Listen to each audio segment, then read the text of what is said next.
Welcome to Signature Required. It is intended for Tennesseans by Tennesseans. The heart of a Tennessean, the volunteer state, is serve, and we do so largely without self-promotion. And these are genuine people that get up every day and want to make art, or want to educate the nations, or want to have a heart of love in a way that makes a difference. Learn from 50 years of experience, take a nugget away, and then go share it with a friend. Tasia Malakasis, CEO of the company Lab. Welcome to Signature Required. Thank you so much for having me. I appreciate it. We are in a super energetic location behind. Like, most of our listeners end up listening to what we do, but some of them are watching. Can you describe the setting of a little bit of what we have around us here? Yes, so we're in the Chattanooga Creative Discovery Museum, and you might imagine that there might be little ones running around. And if you can't imagine it, you can certainly hear it, I'm sure. So a great setting, though. It's amazing. Tell us some about what the Company Lab is. What do you do at the Company Lab? Yeah, so the Company Lab is a 501c3 startup accelerator. And for people who don't know what an accelerator is, we work with startups to help them take their business to the next level.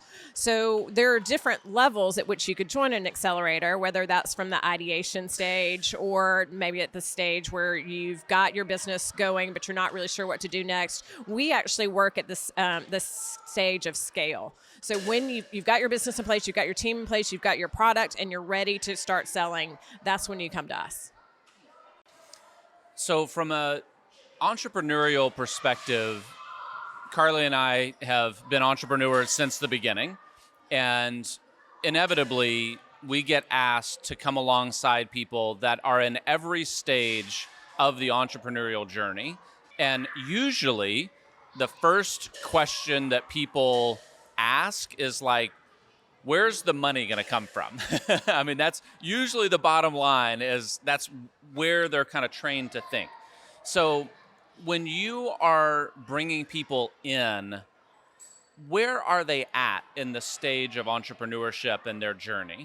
Yeah, so, and I'll answer that question, but I'm going to try to answer it so I'm not using insider language, but I'll start with insider language and then I'll explain it. So we're at the pre-seed seed stage. So if you think about the scale of where you are raising capital, most people start with a friends and family round. Some people call it friends and family and fools. So when you're, or maybe even before that, that's, you're bootstrapping, then you go to friends and family, then your next level of capital, it could be non-dilutive in terms of grants, or if you're doing equity raise, then that's at pre-seed seed stage. So anywhere from $100,000 to maybe $3 million for that first raise, really, where you are when you're thinking about institutional capital. Now, there's lots of other pieces in the capital stack too. So if you're bankable, you've got, you can look at loans, and again, there's some non-dilutive grants. But the space that we're in, we're helping teams that are at that pre-seed seed stage for looking for institutional investment. And I hope that's not too techy, but I think that makes sense, because a lot of people that I sit down with, some of the best advice that I can ever give them is that entrepreneurship might not be for them. There's a lot of people that I think have dreams of entrepreneurship, but in truth, there's a lot of scenarios where the entrepreneurship pathway can be super destructive to one financially, to their career, all sorts of different things.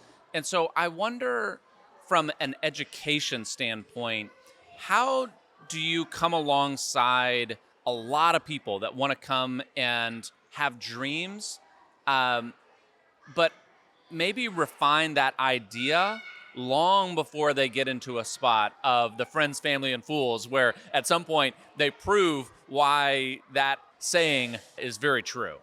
Well, it's a really interesting question. And we were speaking earlier that my favorite people in the world are entrepreneurs. It's my clan. And the reason is because they're bold enough to believe that there's a problem, and I can go solve it. I know how to do it. Despite the odds, despite the statistics, what they show, which are 80% of all new businesses will fail, they're willing to go out and do that. Now, I wouldn't necessarily encourage anyone not to follow their dream or their passion, but my education to answer that question would be more aligned towards, do you know what it's going to take in order to get you there? And there is math in that. You really can break that down into what those steps are and what that capital requirement may be, and there's lots of different ways to get there. But absolutely, there are stresses. You've got to be a great starter, and you've got to surround yourself with really smart people too. There's something about entrepreneurship, I've said it before, but it feels like jumping off a building and building the parachute as you're falling to save yourself from hitting said ground, right? And so I imagine in your work at the CoLab, as you guys call it, is it half financing and half helping them with them steps, but also part therapist as people are walking through for the first time, taking outside money, figuring out how not only this is going to work for their business and their potential employees, but for their family and their livelihood. I'd imagine you have to do quite a bit of coaching in the stage that you're entering.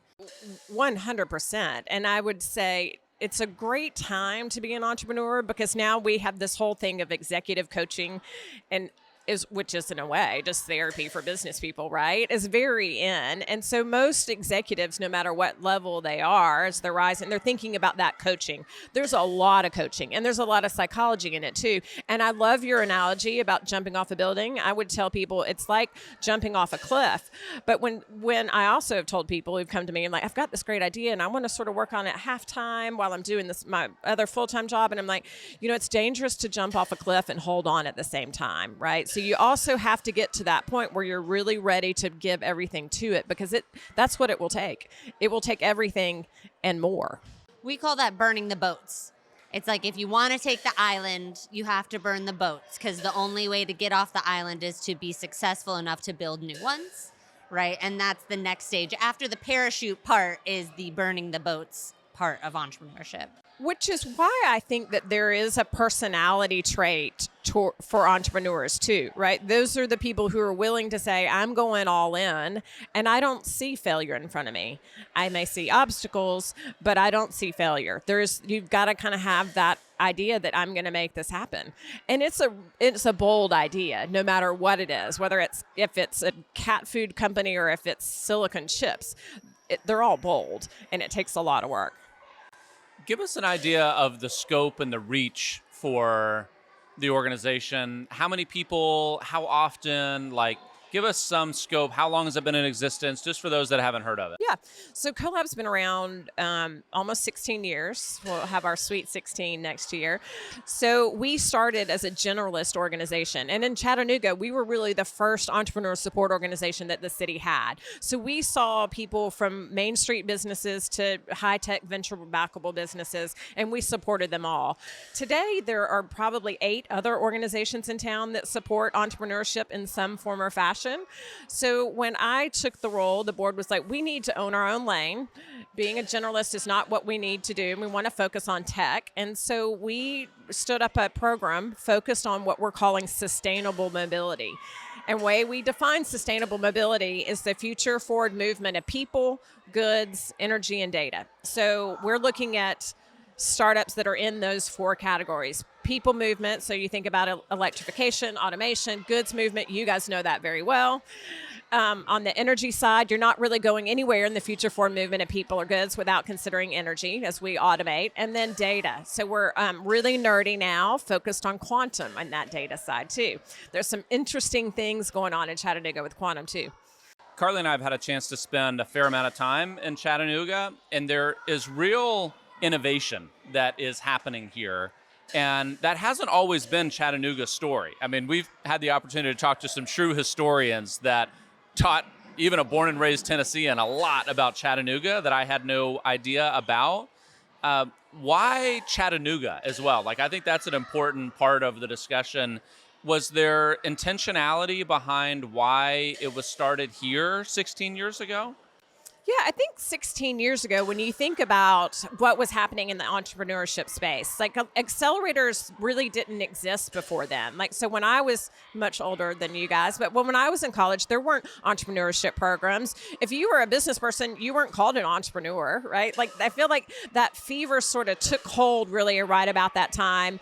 Y Combinator started, I think, maybe 17, 18 years ago. So that started popping up in universities and communities, and how do we support economic development, not just thinking about how do I bring an employer who's going to hire 2,000 people, but what about the people who are starting businesses that may hire 10 or 20, and those grow, and from there. So that was sort of the genesis around that. But for Chattanooga, for us around this mobility program, it's absolutely based on what we do well in this city. So we've been called the Silicon Valley of Freight. We've got 300 plus freight logistics businesses here. Volkswagen makes their EVs here.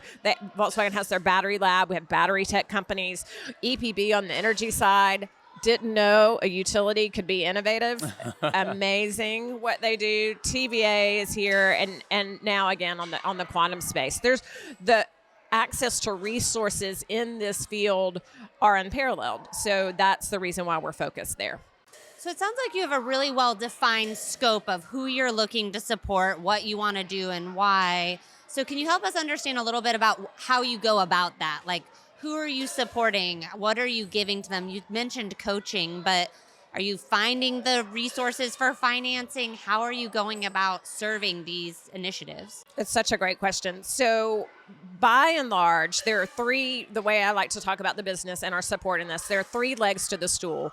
At the heart of it really is the startups and supporting those startups. The other leg of the stool are our corporate partners that are here, corporate or research partners. So we go to them and we sit with them. Let's just say that's Volkswagen or it's EPB.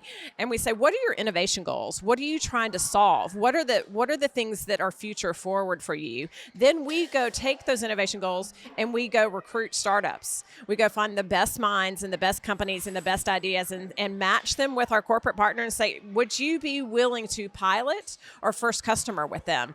They don't get into the program unless they get a yes from our corporate partner. The third leg of the stool is the community. So how do we create, through the use of innovative startups and our innovation goals of our corporate partners, a smarter, better, faster community in which we live using these technologies? So that's really how we work with the startups and getting them to customer. Capital's a whole other thing, but yes, that's in there too.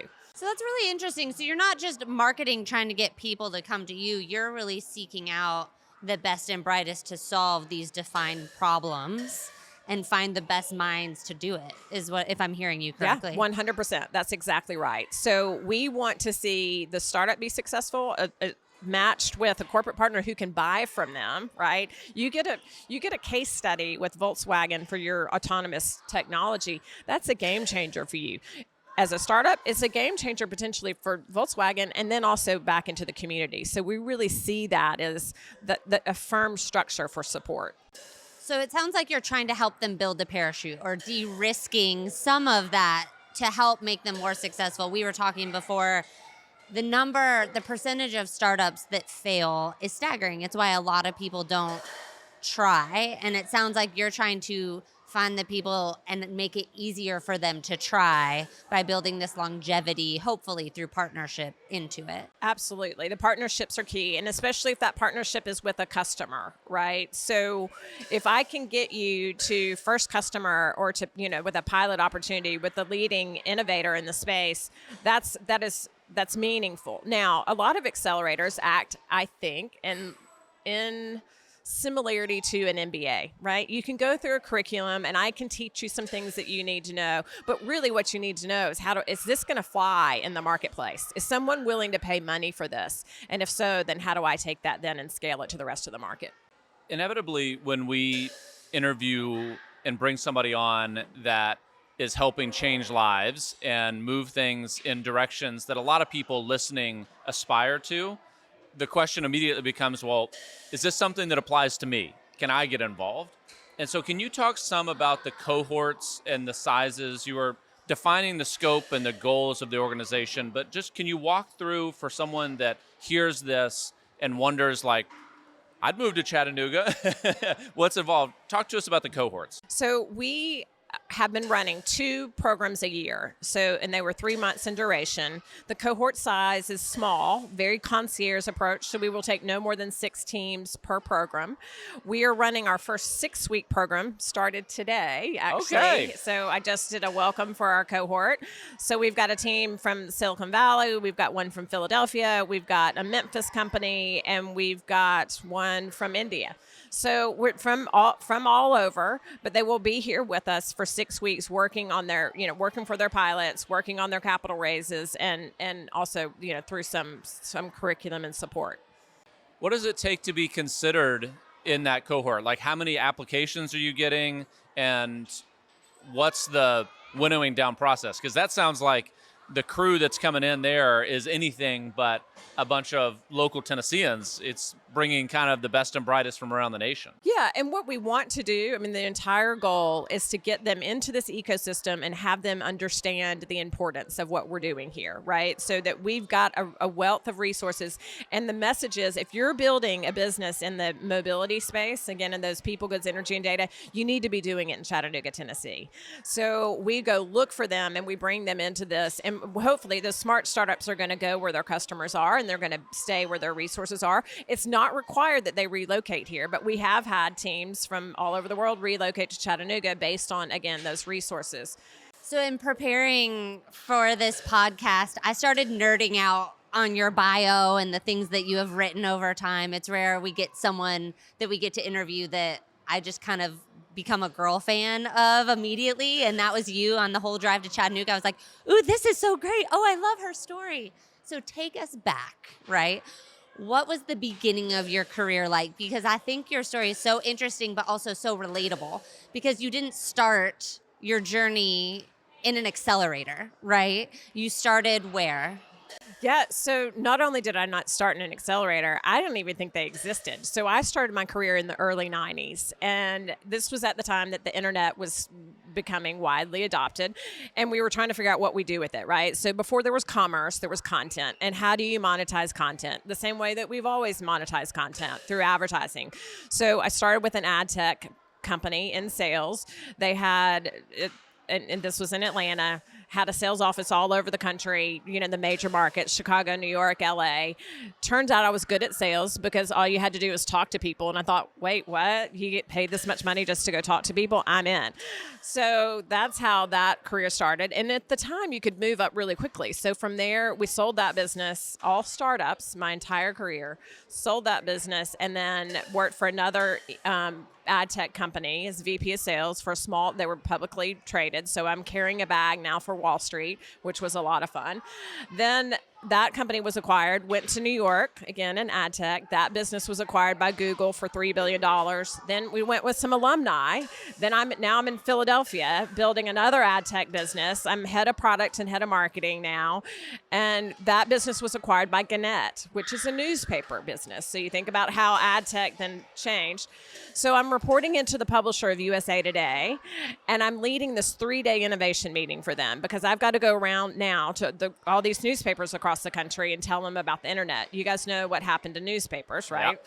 So I'm leading this 3-day innovation meeting, and I asked the team, what was your last innovation? And they said, we were the first newspaper with a full color page for weather. I'm like, amazing. No. Oh, wow. And I'm like, great. When was that? They're like, 10 years ago. I quit after the end of that meeting, and I'm going to tell you what I did, Carly, because it's a departure from...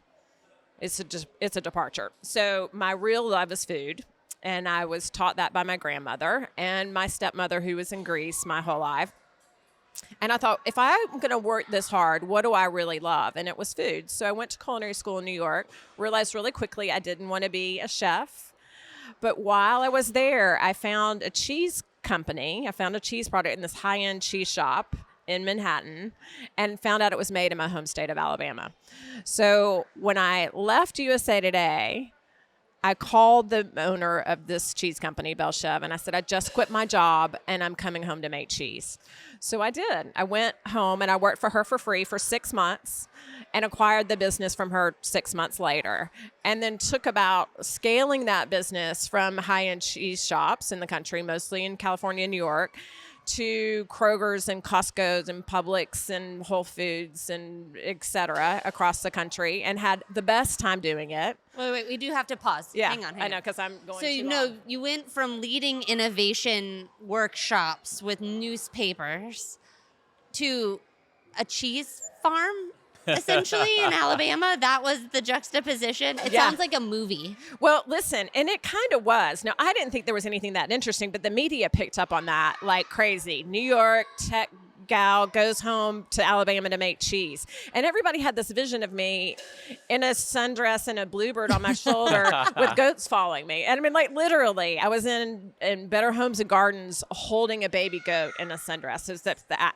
no. And so that was apparently a very interesting story. And at the time, to be the maker was appealing to people. It was, after the financial crisis and people are reevaluating what they want to do with their lives. And so here's some lunatic who left a well-paying job to buy a cheese company. Let's talk about that. So yes, that was the story, Carly. But I want to laser focus in on something that, yes, you were in a sundress holding a baby goat, which is so charming. But you spent 6 months jumping out of that airplane with no parachute. Did I read you were... Yeah. You basically interned for 6 months to find out if you wanted to buy this company. That takes some nerve to do that. Yeah, Yeah. nerve or passion. Sure. I mean, yeah, and that's why I go back to, I think entrepreneurs have that trait. Like, if this is something I really want to do and I'm going to work this hard, I might as well be doing something that I love. And we spoke about this earlier with our children. I also wanted my son to see, who was young, his mother doing something that she loved.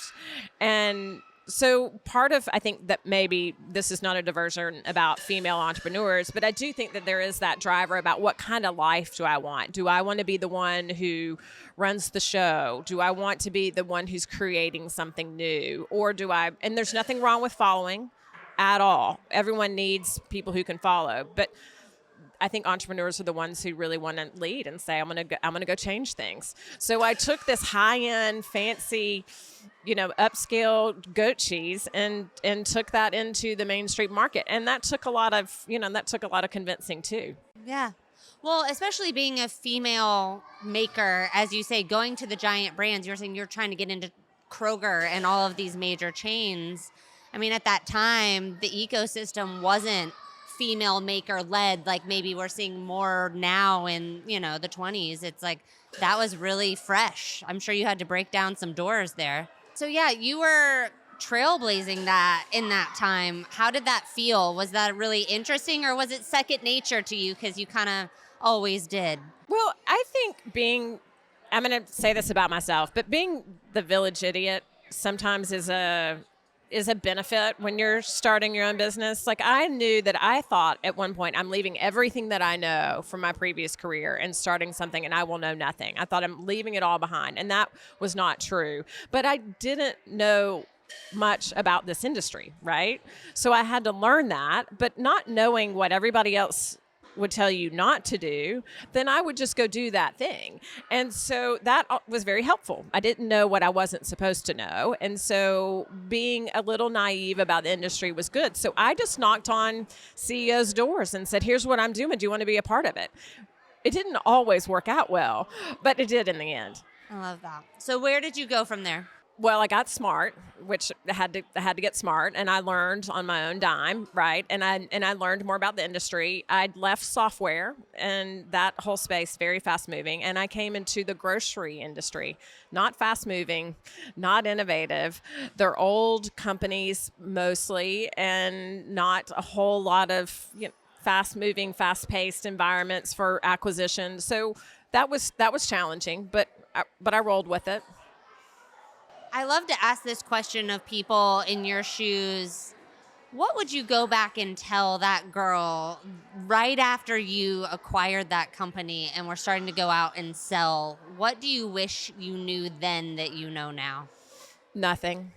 Not a thing. And here's why. Because I think if I would have known anything differently, then I wouldn't have gone in the trajectory that I did. And I think sometimes learning from mistakes is the most valuable teacher. So now, that's an odd thing for a person who's running an accelerator to say, because I'm there to help people overcome obstacles and get there faster without having to overcome those. But sometimes those failures are the best thing that could ever happen to you. So I wouldn't go back and tell her anything else. I'm cheering for her right here in the future. I actually needed to hear that as a mom of teenage daughters too, is like this idea that you can't stop them from every mistake they're going to make, even if you know they're going to make them. And you don't want to. And you don't want to, because my greatest mistakes led me to this day and the grit it took to overcome them. So I think in business as in life, stopping those changes the whole ripple effect of what you're doing. Yeah.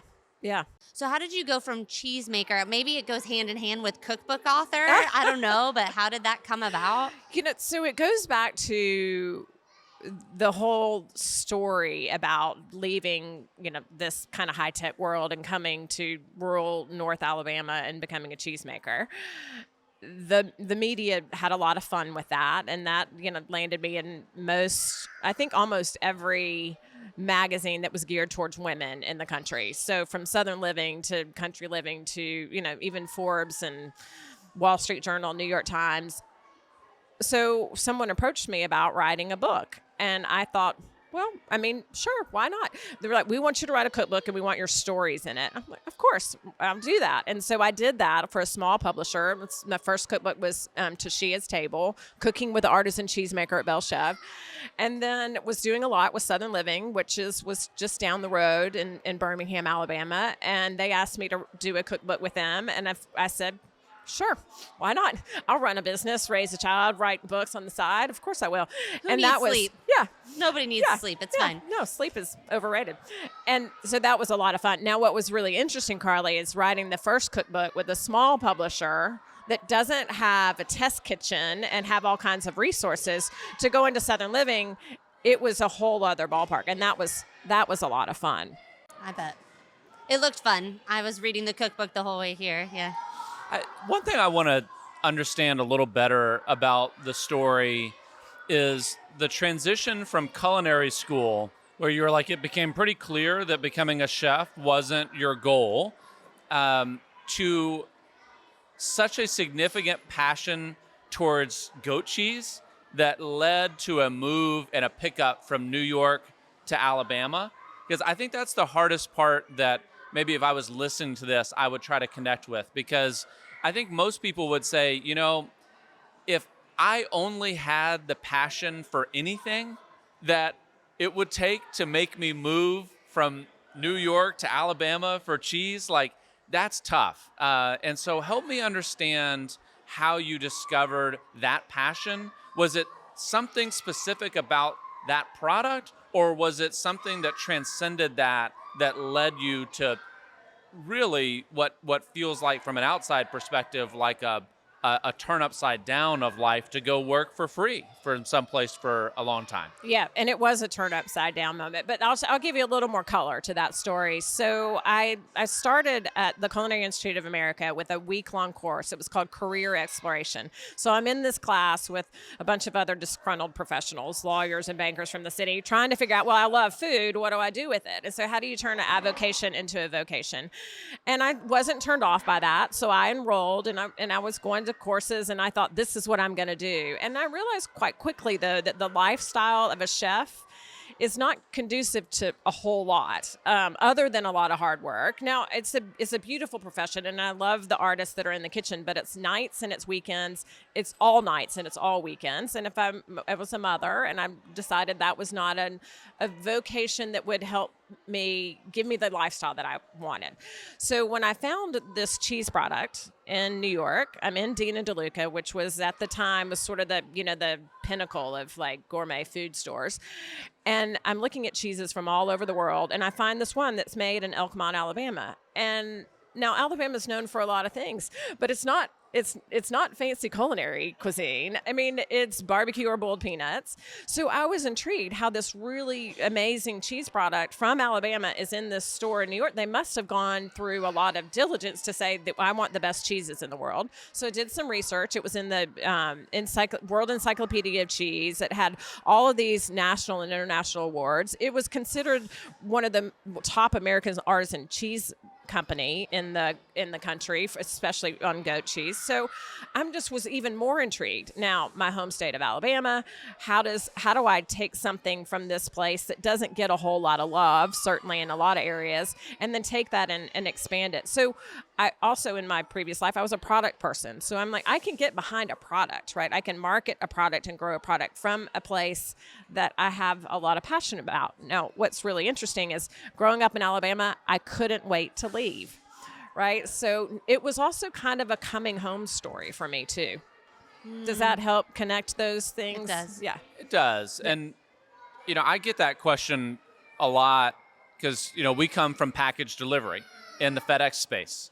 And I get asked all the time, Spencer, what was it about delivering boxes that really made you want to grow and hire and create all these different things? And for me, it was never actually about delivering the boxes. It was so much more about the experience, the opportunity, the transformative power of e-commerce, like larger trends beyond just cardboard boxes. Because I never just loved a cardboard box and said, I've got to have a part in that. And so I just really like to spend some time on it because a lot of people, I feel like, deeply want to feel passionate about what their special entrepreneurial idea is. And a lot of times what happens is people default towards what is really simple and what's really affordable. And so they go to the closest thing to them that will cost the least amount of money, and that is almost without exception wrong. And so I'd just like to hear your story because I think it came from a number of years worth of family connection and school and exploration and different things that allowed you to make the type of life-changing decision that you made to uproot your whole life down there. So I also have to just see it through to the end. Like when you show up in Alabama for an unpaid season, there just has to be, like, I would question your humanity if there wasn't a moment to where you were looking around and saying, what are the life choices that I've made that have me in this moment? I'm surrounded by goats and I've come a long way from where I was a handful of years ago. Like, did you have that experience? Yeah, I mean, obviously there were some moments in my mind where I'm like, what have I just done? But I really do and I did feel, and it was an impetus, right? I'm tired of this other industry, and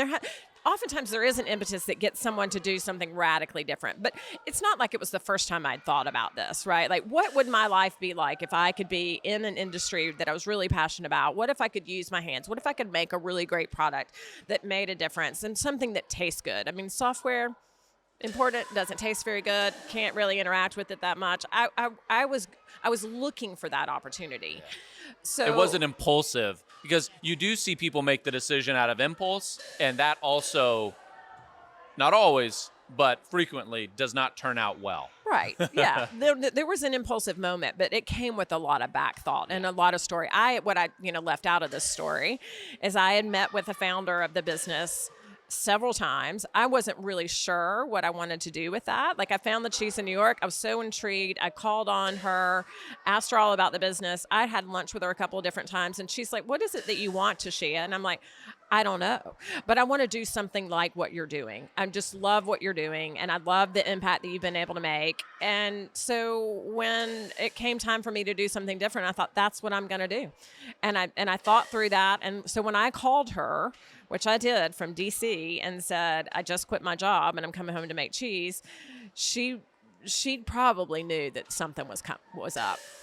Well, there's something really valuable, I think, about for entrepreneurs and all people that lead people, which is everyone, right? Everyone leads something. Yeah. Is to study different types of leadership. And I love in your story, it's kind of like being an overnight success. There's no such thing. It was a lot of preparation, and then you had this pivot point of massive action. That's replicable. that's something that people can see themselves in. And it may not be New York and DC to a cheese farm, but for us, it was finance to what my kids called puppy trucks because they used to have the dogs on them and delivering cardboard boxes. But it was for us the same thing, a season of preparation that nobody saw in the dark of night that came from places of uncertainty and instability.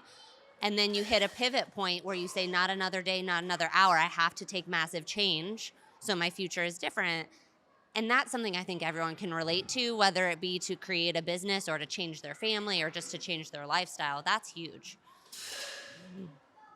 Another part of the story that I just want to highlight real quick and learn more about is the opportunity for you to be able to acquire the business, because a lot of people too in an entrepreneurial story feel like that they have to be an inventor, and those things are not synonymous at all, and a lot of people make that mistake.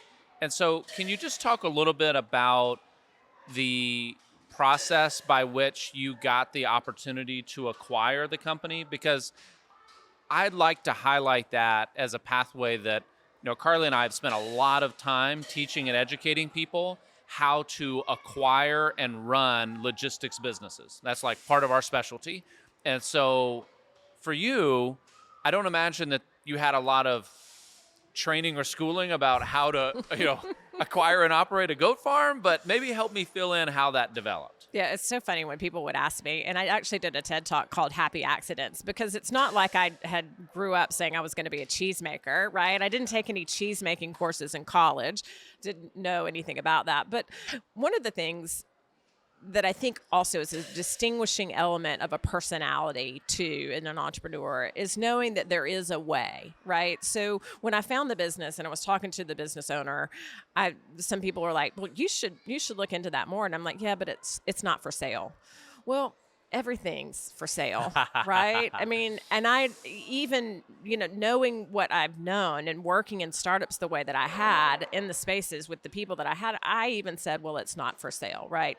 I didn't try. And if you eliminate a possibility, you never even go down the decision tree or path for that. So the business was not for sale, but I was very active and interested in working with her in some form or fashion. And we worked out a deal, and it ended up being a really good time in her life, and it was a great time, obviously, in mine.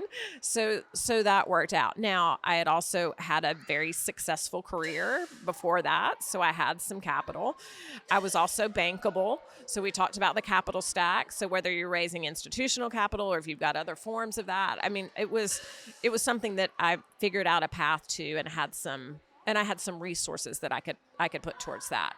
You've mentioned a couple of times your son, and I would like to just ask about what it felt like to be a mom in the midst of all of these big decisions that you were making that were on your shoulders, because I think a lot of times I meet with women that say, "Oh, I might do that when my kids are older," or I can't do this now, or what if, and I have to guess that a lot of the decisions you made were for him because of your son, not in spite of him.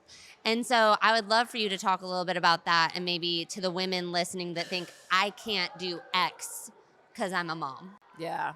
Carly, it's so important. And what you said is I did it for him and instead of in spite of him too. But when I would say probably a year leading up to this decision of mine to become a cheesemaker, I would be sitting in the office at night at 10 p.m. with, I'm the only woman on the executive team, and someone comes in to a boardroom where we're all meeting and says, "Hey, we've got a meeting with Google. We're leaving in the morning." And I would look at the moms like, I don't have a wife, right? Which is not a very nice thing to say, but I didn't have a wife. And so I would say that the demands on that career were very stringent, and I couldn't take young, sweet Kelly to work with me. But I went back home, built this business, had a creamery. He came to work with me, and he could play in the boxes, and he could play there, and he traveled with me, and I traveled with a nanny with him, and he went all over because I could do that, being, again, in charge of my own business and how I want to live that. And so I spoke about this earlier. It was important for me to show my son that his mother loved what she did and that she was doing it and growing a business that she was passionate about. So we can go to work, any of us, men or women, and do something because we think that's the easiest way. Oftentimes being an entrepreneur is not, it's certainly not easier, but it does afford you things that working for someone else doesn't. And I appreciated that. Yeah, I think we think the traditional path has more certainty baked in to the pie, and you find in entrepreneurship, it's scary, but you get to create what certainty pivot points matter to you, and it just changes the whole game. I mean, we can be working, we've got 4 kids running all over the place. Now, Spence may have a really big call that he takes from the car and then go watch our daughter serve out a match and then get back in the car, but they can wave to him through the front windshield and know that he was present at their moments, but he's also being productive. And the same goes for me. It just changed the ballgame, and I just want to encourage people that think kids make it that you can't. I think they are the greatest inspiration to get out there and do the hard thing and to make a difference.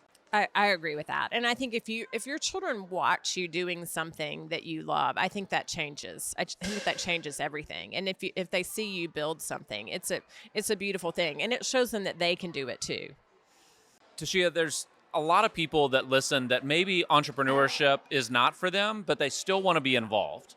And so how can people participate in the CoLab in ways that are different than turning their whole life upside down and making cheese? There are lots of ways, but a really key way is to join the program as a mentor. So if you've built a business or been in finance or any part of the business that you would like to pass on, in fact, I know that you all have said that you do some passing on of knowledge for the logistics space and how to build a business there. I would love to have you both join us as mentors for our teams. Kind. That's great. And is that something that you can do via Zoom? Does it have to be in person? Like, what does that look like for other mentors that you've had? Yeah, so we do a series of what we call mentor swarms, sort of like speed dating. So we put you with our cohort, and you have 15 minutes with each team member, each founder, and you explore what they're looking for and what they need, what their needs are. And if there's synergies, then you can continue to date afterwards if you want. But really, the first piece is just making that match, and that is a 1-hour commitment to go through those teams. And then wherever you want to go from there that you can. And you can do that remotely too. So anybody out there in the mobility space, people, goods, energy, or data, we'd love to have you. I love that. Mentor speed dating. Who knew? Who knew? Tasia, we finish every podcast with 3 short fill-in-the-blank questions. Oh. So I'm going to read a short sentence with a blank at the end. If you will finish it with either a word or a short thought that you think completes it. Okay? Okay. Ready? All right, here we go. Number 1, the biggest misconception people have about entrepreneurship is blank. The biggest misconception that people have about entrepreneurship is that it's hard. It's not a misconception, but it's not impossible. That's great. Love that message. Number 2, if I could give a new founder one piece of advice, it would be blank. If I could give a founder one key piece of advice, it would be tenacity. Yeah. Grit. Yeah. I love that. Yeah. And number 3, Chattanooga is becoming a hub for innovation because blank. Chattanooga is becoming a hub for innovation because of the ecosystem that exists here and the people who will do anything to help you succeed. Tasia, thank you for being on with us today. This is a podcast quite dissimilar from others that we do. We've had a lot of energy and a lot of fun, but I do really think that in an ironic way, it captures entrepreneurship. It captures the very grit that you just spoke of to be able to be in environments that are different and challenging. And that's really, in a way, what you are fostering at the CoLab. You are bringing people from all over into environments that are a significant culture shock from what they are used to. And you're speaking with an authenticity through it that you've walked in those steps. And so it's really a treat to have you here. I appreciate your personal story too, because I think even if the overwhelming majority of our listeners never have a single interaction with the CoLab, there is something to be taken from your journey that I think can relate very personally to them or someone that they love or care about. And so that's really fun to highlight too. So thank you for being here and joining us on Signature Required today. The pleasure was all mine. Thank you very much for having me.